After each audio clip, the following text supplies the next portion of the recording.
ಇದೇನಿರ್ತಾರೆ ಈ ಮೊಬೈಲ್ ಹಿಡ್ಕೊಂಡು ಗಂಡ್ಮಕ್ಳು ಅನಂತ ಕೋಟಿ ಪ್ರಣಾಮ ಸಲ್ಲಿಸಿ ಇವತ್ತಿನ ದಿವಸ ಗ್ರಾಮದಲ್ಲಿ ಭಾಗವಹಿಸಿರ್ತಕ್ಕಂಥ ಪಂಚ ಕಲ್ಯಾಣ ಪೂಜೆಯಲ್ಲಿ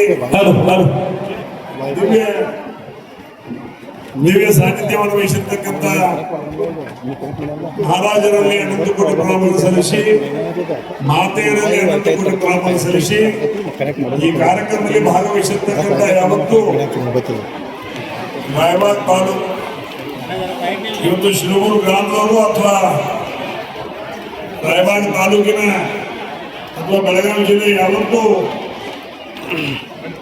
ಜೈನ ಬಾಂಧವರ ಶ್ರಾವಕಿಯರಲ್ಲಿ ನನ್ನ ಜೈ ಜಿನೇಂದ್ರಗಳು. ಇವತ್ತು ವಿಶೇಷವಾಗಿ ಜೈನ ಧರ್ಮದ ಬಗ್ಗೆ ನಾವು ಇದು ಒಂದು ಪಂಚ ಕಲ್ಯಾಣ ಪೂಜೆ ಅಂದ್ರೆ ಧರ್ಮದ ಬಗ್ಗೆ ಚಿಂತನೆ ಮಾಡುವಂತ ಒಂದು ಪೂಜೆ. ಈಗ ಧರ್ಮ ಮೊದಲು ನಮಗೆ ಹೆಂಗಿತ್ತು, ಈಗ ಹೆಂಗೈತಿ, ಮೊದಲು ಎಷ್ಟು ಜನ ವಾಸ ಮಾಡ್ತಿದ್ರು, ಈಗ ವಾಸ ಮಾಡಕತ್ತಾರು, ಅವಾಗ ಹೆಣ್ಣು ಸಿಗ್ತಿತ್ತು, ಈಗ ಹೆಣ್ಣು ಸಿಗ್ಬೇಕಾದ್ರೆ ಏನು ದುಡ್ಡು ಆಗತೈತಿ. ನಮ್ಮ ಧರ್ಮದ ಬಗ್ಗೆ ಚಿಂತನೆ ಆಗ್ಬೇಕಿದು, ಧರ್ಮದ ಚಿಂತನೆ ಆಗ್ಬೇಕು. 40 ವರ್ಷಗಳಿಂದ ಹಿಂದಿದ್ದಂಥ ಧರ್ಮ ಮತ್ತು ಇವತ್ತಿದ್ದಂಥ ಧರ್ಮ ಯಾವ ರೀತಿಯಾಗಿ ಬೆಳೆದಿದೆ ಅನ್ನೋ ಬಗ್ಗೆ ಚಿಂತನೆ ಆಗಬೇಕು. ಆ ಒಂದು ಚಿಂತನೆ ಸಲುವಾಗಿ ನಾ ಜೈನ ಧರ್ಮೀಯರಲ್ಲಿ ಶ್ರಾವಕರಲ್ಲಿ ವಿನಂತಿಯನ್ನು ಮಾಡ್ತಾ ಇದ್ದೇನೆ. ಜನಸಂಖ್ಯೆ ಇದ್ರೇ ನಮ್ಮ ಧರ್ಮ ಇದ್ರೇ ನಮ್ಮ ಜನಸಂಖ್ಯೆ. ಅದಕ್ಕೆ ದಯಮಾಡಿ ಎಲ್ಲರಿಗೂ ವಿನಂತಿಯನ್ನು ಮಾಡ್ತಾರೆ, ಅತಿಯಾಗಿ ಉಳಿತಾಯ ಮಾಡೋದಕ್ಕೆ ಕೈ ಹಾಕಬೇಡ್ರಿ. ದಯಮಾಡಿ ಮನೆಗೆ ಒಂದು ಹೆಣ್ಣು ಹಡಿಯುವ ಕೆಲಸ ತಾವು ಮಾಡಿದ್ದಾದ್ರೆ ಧರ್ಮ ಉತ್ತರೋತ್ತರವಾಗಿ ಬೆಳೀತದೆ ಅನ್ನೋ ಮಾತ್ರ ಈ ಸಂದರ್ಭ ಹೇಳಿಕೆ ಇಚ್ಛೆ ಪಡ್ತಾ ಇದ್ದೇನೆ. ಗಂಡು ಮಕ್ಕಳು ಹೊಟ್ಟೆ ಹಿಡಿಬೇಡ್ರಿ, ಭಾಳ ಸುಮಕ್ಕಳು ಹೊಟ್ಟೆ ಹಿಡಿಬೇಡ್ರಿ. ಸತ್ತಾಗ ಏನ್ರಿ ಗದ್ದ ಹಿಡಿದು ಅಳುವು ಇದ್ದ ಹೆಣ್ಮಕ್ಳನ್ನ ಅವ್ವ ಅಪ್ಪಗೆ ನಾಳೆ ಏನು ತೊಂದ್ರೆ ಬಂದ್ರೆ ತನ್ನ ಗಂಡನ ಮನೆಗೋ ತವ್ರ ಮನೆಗೋ ಬಂದು ನಮ್ಮ ಅವ್ವ ಅಪ್ಪನ ಸೇವಾ ಮಾಡೋರನ್ನ ಹೆಣ್ಮಕ್ಳು. ಇದೇನಿರ್ತಾರೆ ಈ ಮೊಬೈಲ್ ಹಿಡ್ಕೊಂಡು ಗಂಡ್ಮಕ್ಳು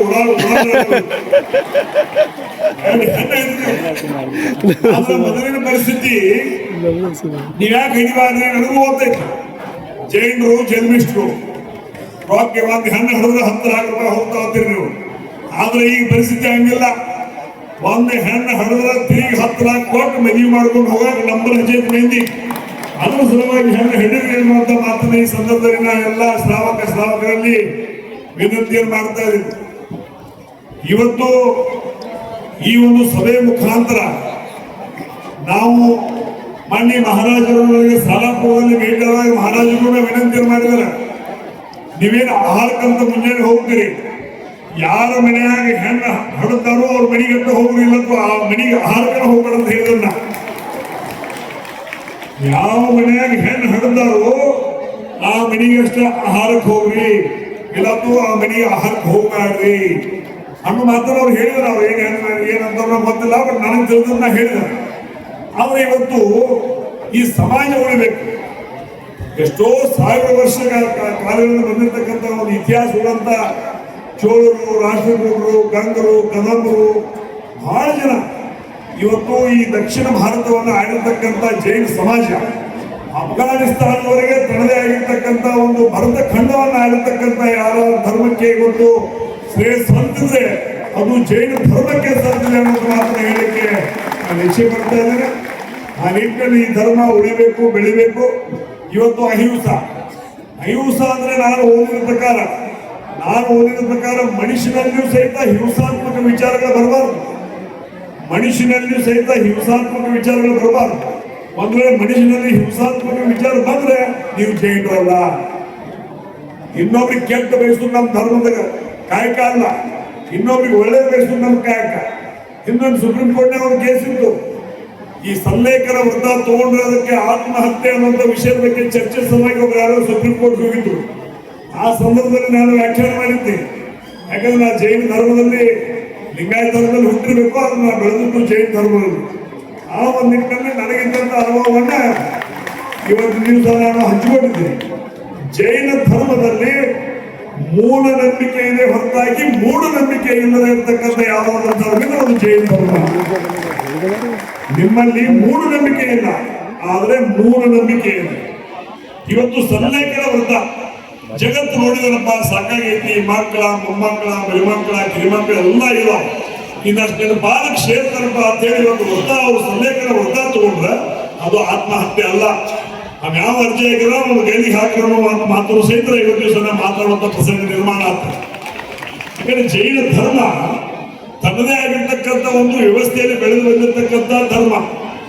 ಆದ್ರೆ ಇವತ್ತು ನಮ್ಮೂರಾಗ ಮಣ್ಣೆ ಚೌಕಶಿ ಮಾಡಿದ್ರು, ನಮ್ಮೂರಾಗ 17 ಜನ ಹೆಣ್ಮಕ್ಳು ಇವತ್ತು ಮಣ್ಣು ವೈದ್ಯ ತೆಗೆದ ಪ್ರಕಾರ ನಾ ಸಣ್ಣಾಗಿದ್ದಾಗ ನಮ್ಮೂರಾಗ ಸಾಧಾರಣ 500 ಜನ ಹೊಸ ಹೆಣ್ಮಕ್ಳು ಹೊಸ ಮಾಡ್ತಿದ್ರು, ಒಂದು 200 ಜನ ಹೆಣ್ಮಕ್ಳು ಗಂಡು ಮಕ್ಕಳು ಹೊಸ ಮಾಡ್ತಿದ್ರು.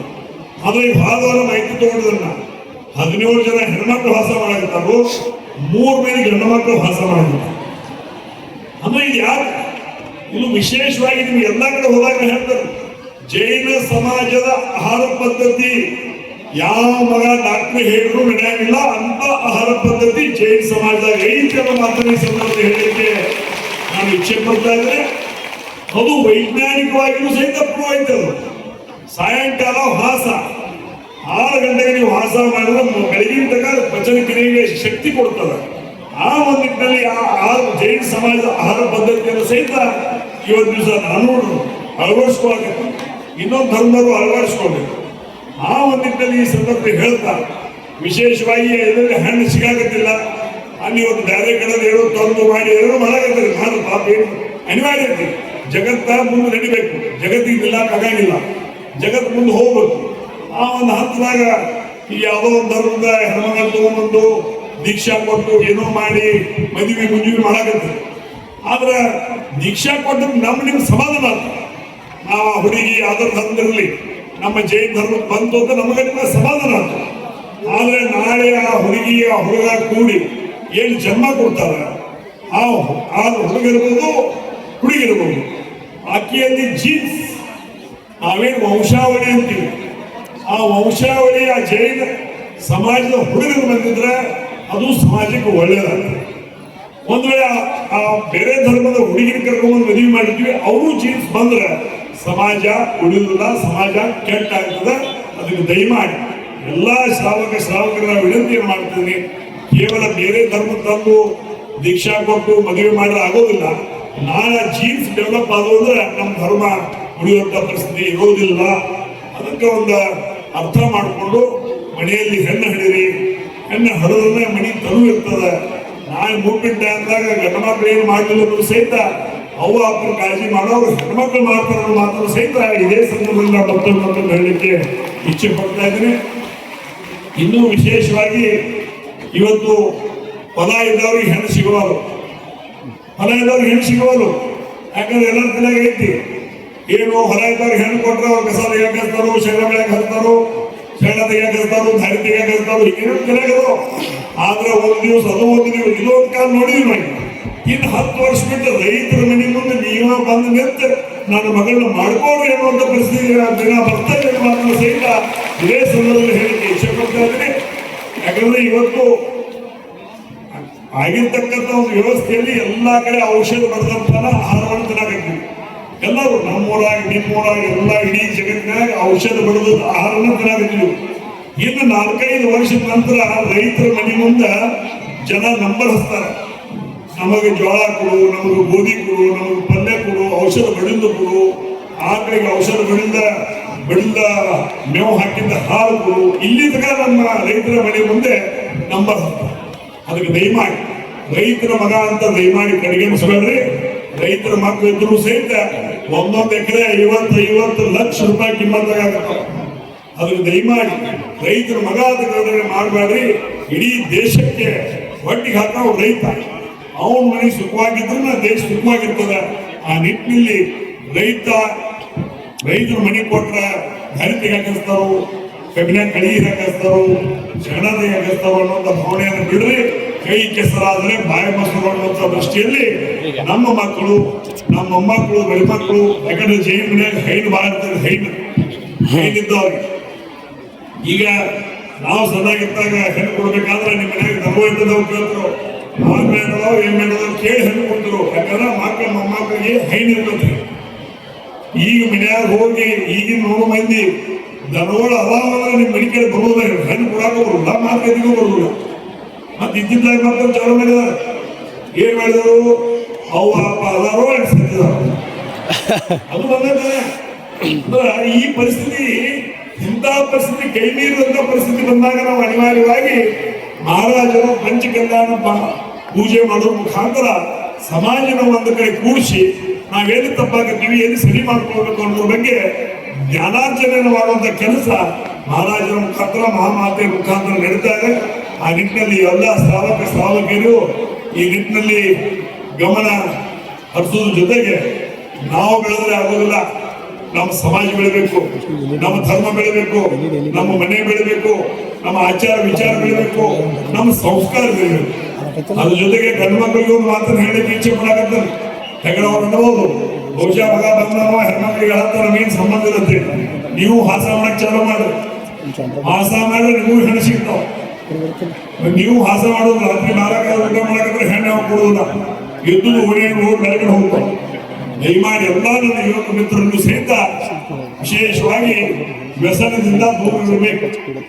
ವ್ಯಸನದಿಂದ ನೀವು ದೂರ ಇದ್ದರೆ ನಮ್ಮ ಸಮಾಜ, ವ್ಯಸನದಿಂದ ದೂರ ಇದ್ರೆ ಅವ್ವ ಅಪ್ಪ, ವ್ಯಸನದಿಂದ ದೂರ ಇದ್ರೆ ನಿಮ್ಗೆ ಹೆಣ್ಣು, ಮತ್ತೆ ನೀವು ಹೊಡೆದಂತ ಮಗಳು ಸಹಿತ ವ್ಯಸನದಿಂದ ನೀವು ದೂರ ಇದ್ರೆ ಇವತ್ತು ದಿವಸ ನಿಮ್ಮ ಮಗಳನ್ನ ಮಾಡ್ಕೊಳ್ಳುವಂತ ವ್ಯವಸ್ಥೆ ಸಮಾಜದಲ್ಲಿ ಬೆಳೆದು ಬರ್ತದೆ. ಅದಕ್ಕೆ ದಯಮಾಡಿ ಆ ದುಶ್ಚಟಗಳಿಂದ ದೂರ ಬಂದು ಒಳ್ಳೆಯವರಾಗಿ ಸಮಾಜಮುಖಿಯಾಗಿ ಎಲ್ಲರೂ ಕೂಡಿ ಗಂಡು ಹೆಣ್ಣು ಕೂಡಿ ಸಮಾಜದಲ್ಲಿರ್ತಕ್ಕಂಥ ಲಿಂಗ ಅನುಪಾತವನ್ನು ಸರಿದೂಗಿಸುವ ಜೊತೆಗೆ ಈ ಸಮಾಜವನ್ನು ಉಳಿಸಿ ಬೆಳೆಸುವಂತ ಕೆಲಸ ನಿಮ್ಮೆಲ್ಲ ಜವಾಬ್ದಾರಿ ಆಗಿದೆ. ಕೇವಲ ಮಹಾರಾಜರು ಮಹಾಮಾತೆಯ ಜವಾಬ್ದಾರಿ ಅಲ್ಲ, ನಿಮ್ಮೆಲ್ಲ ಜವಾಬ್ದಾರಿಗಳು ಸಹಿತ ಈ ಸಮಾಜವನ್ನ ಉಳಿಸಿ ಬೆಳೆಸೋದು ನಮ್ಮ ಕೆಲಸ ಅಂತ ಈ ಸಂದರ್ಭದಲ್ಲಿ ತಿಳ್ಕೊಂಡು ನಮ್ಮ ಈ ಒಂದು ಕಾರ್ಯಕ್ರಮದಲ್ಲಿ ತಾವೆಲ್ಲ ಭಾಗಿಯಾಗಿದ್ರೆ ಬಹಳ ಸಂತೋಷ ಆಯಿತು. ವಿಶೇಷವಾಗಿ ಹೆಣ್ಣು ಹಡಿರಿ ಅನ್ನೋಂಥ ಬೈಕ್, ಹೆಣ್ಣು ಹಡಿರಿ. ಇವತ್ತು ಸಮಾಜಕ್ಕೆ ಹೆಣ್ಣು ಬೇಕು, ನಮ್ಮ ದೇಶದ ಕಣ್ಣು.